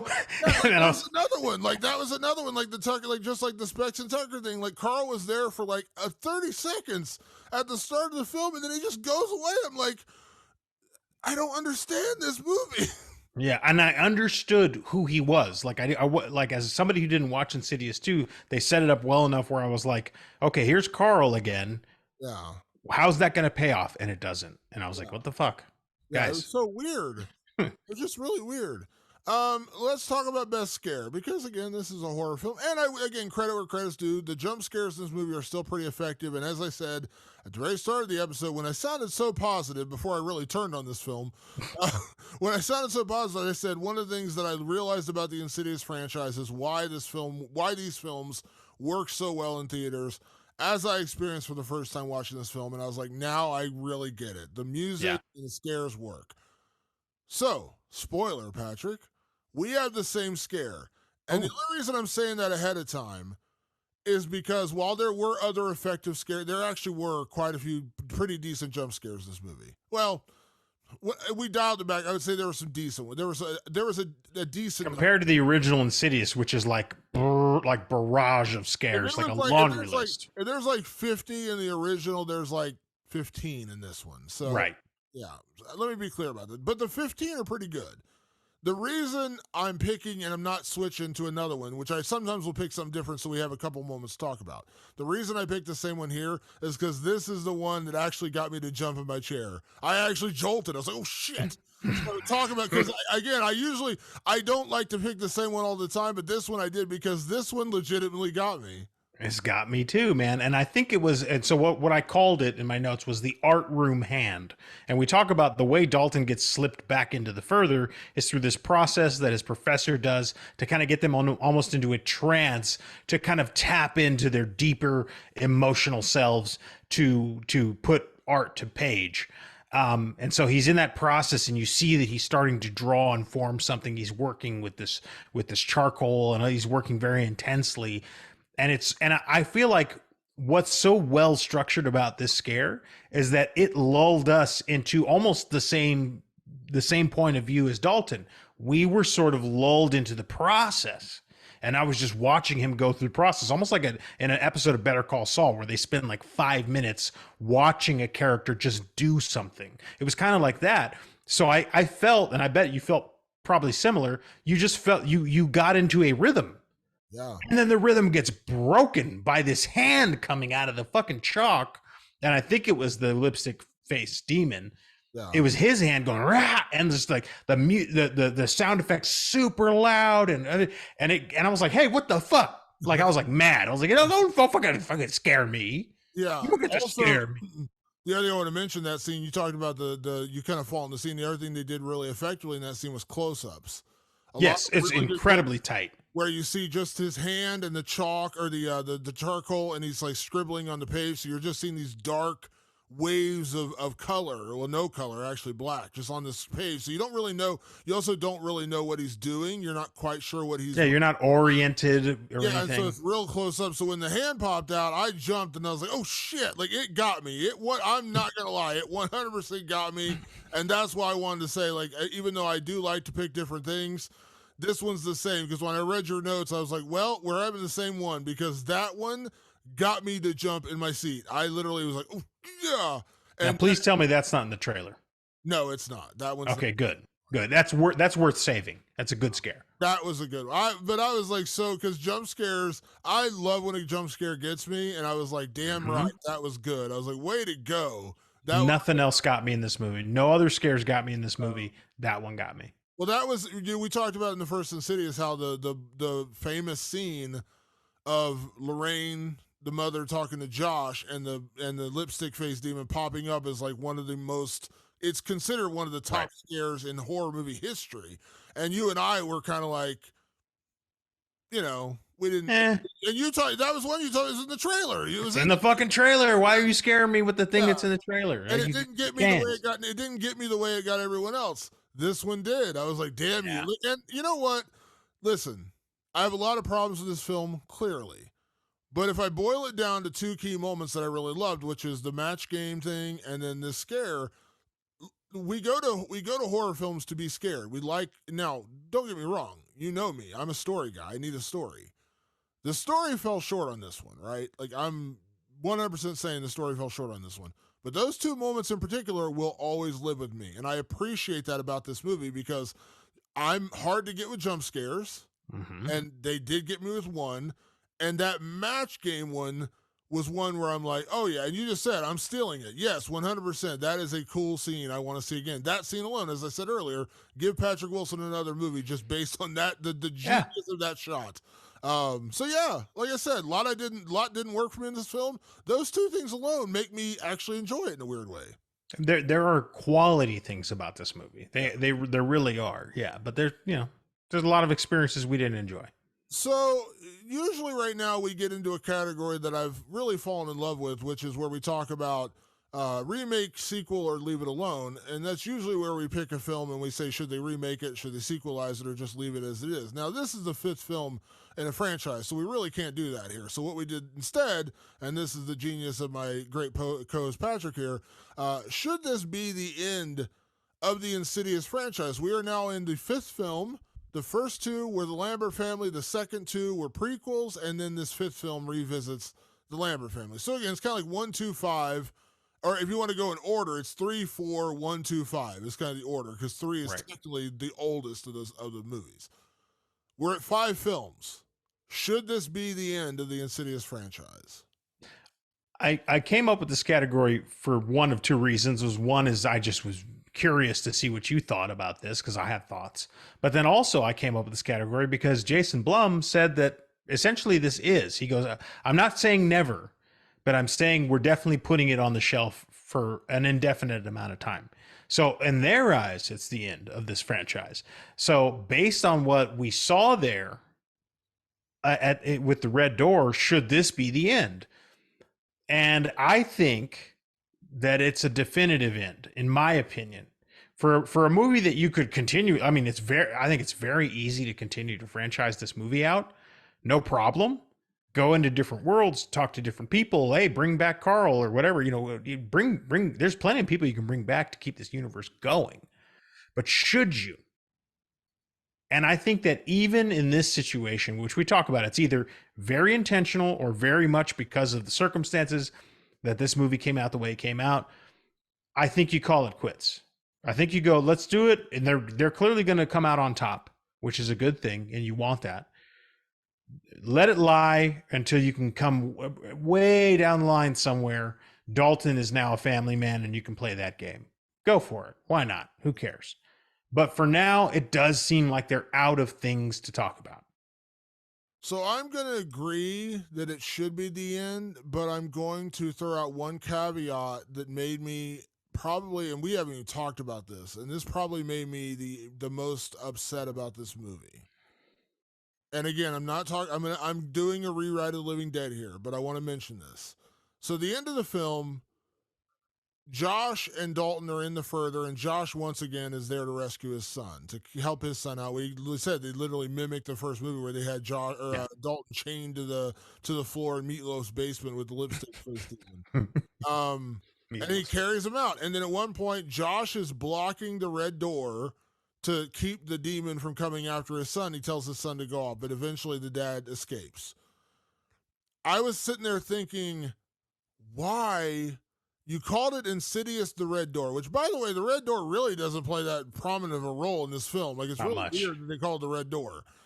I thought I got the point of the movie being called the Red Door when Josh was holding it closed, and I thought, oh, this is going to be the moment. He's going to stay behind to keep the red door closed to protect his family. And so Josh is the reason, and he's going to stay there and stay comatose in the real world. So I keep calling him Dylan. So Dalton can escape, and that's the end of and that's how they kind of find their way back to each other. Is he's like, Dad, I love you, and he's like, I love you too. Get out of here, and Josh sacrifices himself to save Dalton. That's what I thought was happening. He's literally got his back against the door, and the demon's trying to claw through, and he tells Dalton, go, go, go. Right. And I was like, oh, that's cool. And you know what? And honestly, in that moment, I was like, you know what? You kind of got me. That's a cool ending. Right. That would have been a great ending. He stopped to he saved his son. He's stuck in the, and so when I had it in my head, that's what was happening. And I was like, here's how you go back for a sixth film is you wait a few years. Dalton's an adult. His dad's still living in like an assisted care facility, like in a coma forever. and he finally says, "You know what? I've mastered these abilities." He's now become the Dream Master or the Further Master, whatever the fuck we want to call it. He goes back in to save his dad and try to bring him back out. Like he's like, "You know what? I can't live with myself knowing my dad's in this hellish landscape. I Yeah. need to go rescue him." And that's the sixth film. They Yeah. messed it up by having him just escape. And in the end, they're all kind of like back together as a family again. And I'm just like, I actually really liked that ending in my head where I was right there with you, dude. Yeah. I was like, cool. Josh is going to hold the door. Hodor, right? one of my favorite moments in all of Game of Thrones, right? The Hodor moment. Why you find out why he's Hodor. He's going to hold the door to keep his son safe. Oh man, they would have stuck the landing with that. Instead, what happens is the dad, who we introduce as a very convenient thing, Yeah. like leads Josh back into the real world, and dad's gonna hold the door. Okay. But dad hadn't anything to do with Insidious before this movie, so it doesn't have the impact. Yeah. It wraps it up in this neat little bow, and you're right, they missed a great opportunity to very easily go to number 6. To very easily do that, and they didn't. Instead, it's all happily ever after. Everybody's back together, which feels very unearned. And and then this is the part that bugged me the most. Dalton goes from being like a sullen goth guy to wearing like a bright polo shirt, and I was like, nah, fuck you guys. Yeah. No, well, he could stay goth and be happy. He doesn't have to now wear a bright colored shirt. It reminds me of hated that. it reminds me of the end of The Faculty, which I love. I love The Faculty. Or the end of like The Breakfast Club when they Yeah, when like- they messed with what's her name? Oh, Ali yeah. Sheedy went from goth to being like Maud, and I was like, nah, fuck you guys. Yeah, Clea Duvall's character in The Faculty is like the super goth, like outcast, and she's like, black makeup, black clothes, like, all that kind of stuff. And then she gets together with Sean Hattasey's character at the end. She's wearing like a violet jumper and I was like, what is going on here? She's like super like, I was like, no, like you could be like, you can get together and have her she ends up with the quarterback or whatever. That's fine. But why do you need to suddenly dress her like she just like, she just got like a gift card to the Gap. Like, why do we just dress her that way? Like, Goths can be happily ever after too. You don't need to redress them. That's Patrick Wilson's like okay boomer moment. Yeah, like no, he doesn't need to change the way he looks. Generally speaking, you and I are both pretty happy people, and guess what? I wear nothing but black, so I open my drawers and it's fucking black everywhere. I was with you on that one. I was like, why is this happening? Yeah, it was a missed opportunity, and I had a lot of issues clearly with this movie. It's not, it's not Halloween Ends by any stretch of the imagination. No. But I know I'm making excuses. Who was available? What did the studio say? I understand all that's in there, but just ultimately, just looking at the film, a lot I had a problem with. That ending, sticking the landing, would have saved it in so many ways. We'd be talking about this movie very differently if it ended that way. The fact that they introduced the weird dad character to save the day when he had no ties to anything else in this movie except for this film. I was like, this is so weird. The choices that they made in this movie were just utterly bizarre, and listen, even if this is the last one and you're not going to come back for part 6, just having Josh sacrifice himself to save Dalton would have been a cool ending. Like, he's like, my journey is over. What my dad tried to do to stop this was kill himself. I'm staying here. I'm staying alive in this coma. I'm keeping this freaking door closed forever so you can live a happy life and these things can't come after you anymore. Okay, no 6th film, close the loop, story over. Yeah. But it was just so weird to me that they went in another direction. Yeah, what are you going to do? I don't know, man. They made some bizarre choices. Yeah, like happy ending, but why? Like, I don't know, man. The whole film is Josh kind of trying to make it up to Dalton. He's been a bad dad all these years. Yeah. And the ending is his dad randomly. I don't know. I'm sorry. I had to mention that because I was saving it for this category because I was just like, if they would have just gone the other direction, then you would have a sixth film. You could potentially revisit it and say Dylan. I keep calling him Dylan. Dalton is going back into the further to save his dad, like 3 years down the road, or 4 years down the road, or 5 years down the road. Totally. You had an option to either close it for good or go for a sequel later down the line. It was clean, and they just went one step wrong. That happens. What do I know? Yeah. Second to last category here, Patrick. Can we survive this horror film? We talked about this with Insidious, and I think we both said we would survive Insidious. Much like myself with Poltergeist, other haunted house films, and I know this isn't a haunted house film, but I said I would just get out. Like I don't need a family that badly. My kids are gonna I'm out. Insidious, The Red Door. You're the sullen college student, Patrick. Are you surviving this horror film? Easy. It's the same answer as last week because that's when I got good at controlling dreams was in college. I started to become a dream master. I was a dream student in my college years. So yeah, this is easy, especially the way they shaped this movie. I was like, oh yeah, it's like these ghouls are like easy to work with. They're nowhere near as nasty as the ones from the original. I would 100% survive this movie because there were like two ghouls, and they weren't nearly as scary, and the further wasn't really that scary this time. Like and one of the ghouls was my dad.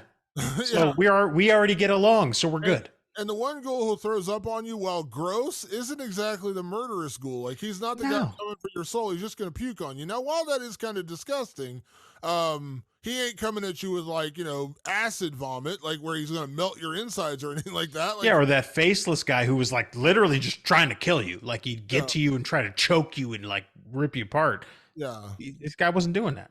Yeah, it's just like they were pretty tame ghouls, and even the lipstick face demon was just kind of like barely there. I'm like, these are not really, they're not really scary to me. Like, you're not really coming after me with much force, guys. Like, what happened? Like, did you guys lose your mojo in these 9 years I was away? Like, what's going on?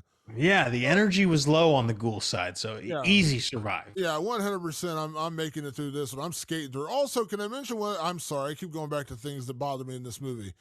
Can I mention we talked about the introduction of Chris, the roommate. They had this weird injection of a scene where they're in Nick the Dick's room and they're about to get discovered, and so Chris jumps up and kisses Dalton. Classic movie trick to put the characters together in like a romantic situation.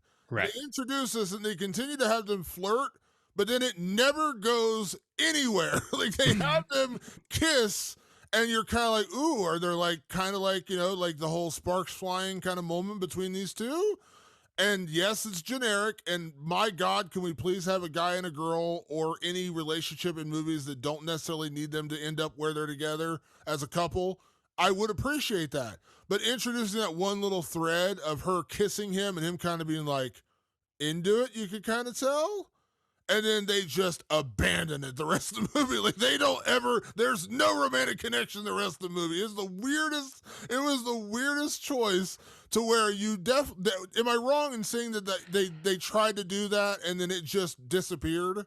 No, I think it was more of a nod to doing that and showing like, I think it was more to show that like Dalton has clearly been locked away in his little world and like he'd probably never even kissed a girl. I think what it was that was like the first moment he'd probably ever kissed a girl. I think it felt like strong implication to that, but also like I appreciate the movie for not doing that generic down the road thing. They were like, that these two make no sense together, so why even explore it? So like, I don't disagree with how it was done. I disagree though, because then just take the stupid kiss scene out of it. It was so like I understand why, I guess, kind of like why they did it, but it was just like, it was so generic. It's like, oh, we're going to get discovered. Well, we must be in here about to make out and screw.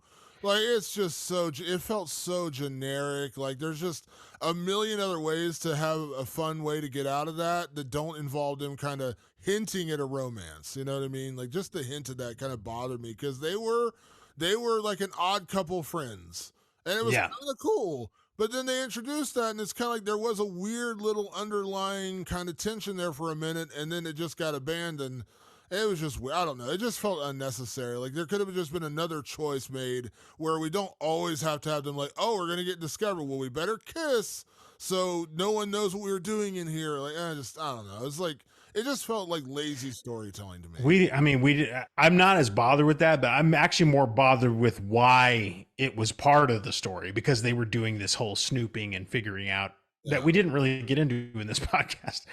That whole site, the Dalton's like college hijinks, we didn't even really get into that. It wasn't my favorite part of the story anyway. I mean, we didn't even get into Dalton sneaking into Chris's room when he's astral projecting, like creepily, like going near her bed and stuff. Like what? Yeah, it's we don't we're we don't have another podcast to talk about that. That's another. That's what I'm talking about. Like the other romance thing. Like he sneaks into her bedroom and he's like watching her sleep, and I'm like, what is going on here? This is just Yeah, this is it's odd. a little creepy. All right, last category is always is it scary? Boy, we've gone on a lot of tangents here. Is it scary? But at the end of the day, Insidious, the Red Door, Insidious 5, if you're nasty. Is it scary? It is actually, and first of all, it got you and me, so we can't pretend like we never got scared because we totally did, and because we agree on our favorite scare. And secondly, I had all the evidence I needed. I was in a packed house on a Thursday night, and people were scared shitless multiple times. So, do I personally go, yeah, this is such a scary movie? It's far less scary than Insidious, and I even had complaints with Insidious. I even thought Insidious wasn't as scary as I would have wanted a movie to be. So on the surface, no, but evidence doesn't matter. If I'm sitting in in an audience at a comedy show, and everyone around me is laughing at the comic except me, well, guess what? It's still funny. I just didn't laugh. So in this respect, it's the exact same thing. This isn't a scary movie to me. It's clearly scaring the piss out of audiences. It is scary, I would agree, and I'd say that just based on that one moment, it got me. A jump scare legitimately got me where I jumped in my chair and I was like, you know what? Damn right, good job. Here's the other thing I would say about this. It is scary. The audience did react really well. There were a lot of like, ooh moments in my theater and a lot of jump moments in my theater. My only issue is, as I've said 1,000 times, when people listen to this are like, "Oh, dude, shut up already." It's just not enough of it. They could have, man. This film had potential. It had potential. There were legitimately a couple of good jump scares in here. I just wanted more. Like if it's like I said, I know I'm going all the way back to the original point. You know, they started at 0 and they never got back to a 10. If they could have just ratcheted it up a little bit and added scares, like it wasn't even nearly as scary as Insidious, the first Insidious. Like not close. I wanted more. They did a pretty good job, like that match game prank and the art room prank. Like, dude, give me 10 more of those, and I probably would have really legitimately, even though the story was weak and I didn't like a lot of the choices they made. If you give me 10 more good scares, and I'll pretty much praise this movie for that, because ultimately that's what we're here for. We're here to be scared. We're here for a horror movie. And there just wasn't enough horror. But is it scary? Yes, because the scares they had that were really effective. I just wanted more of it. That's it. Just wanted more. That's all. Call us greedy. We just wanted more scares. Yeah, give us a little bit more. Come on. And don't put Corey in here. That's all I wanted. No. Hey, Corey wasn't in this. They did do that. They gave you that. Give him credit. No Corey. All right, folks, that is our show for this week. We appreciate everyone tuning in. This one went a little long, but we had a lot to say about Insidious 5, clearly. So we appreciate everyone listening. Always find us on all your favorite podcast platforms, Apple Podcasts, Spotify, iHeartRadio, Amazon, Google. And you can always find us over on my website, nerdcoremovement.com. And please don't forget to subscribe to our YouTube channel. We're still growing that with subscribers. So please, please, please find us over on YouTube. Just search Rewind to the Living Dead and subscribe to our channel. Also, if you got questions, comments, movies you'd like us to review, hit us up on any of our social media channels. We've been getting a lot of great messages on Instagram in particular, so we appreciate everyone who has been sending us messages over on Instagram. You can find us at just search, again, Rewind of the Living Dead on Twitter. We are still on Twitter for now, Facebook, and Instagram. We may eventually open a Threads, but we're not there yet. I have a Threads account, and I think you have a Threads account. But I do. We don't have a Rewind of the Living Dead Threads account yet because they haven't quite figured that part out about the whole Instagram thing. But anyways, if you need to send us a question, comment, review, or questions, send us there on social media or send us to our email. rotlivingdead@gmail.com. That's rotlivingdead@gmail.com. And you can also find us on our own personal social media channels on Instagram, Twitter, and Threads. And Threads. I am at Damon Martin, and you are? At Director Patrick. Want to say a big thank you, as always, to everyone that tunes into the show. We'll be back next week with another edition of Rewind of the Living Dead. Thanks for tuning in. We'll see you then. Peace.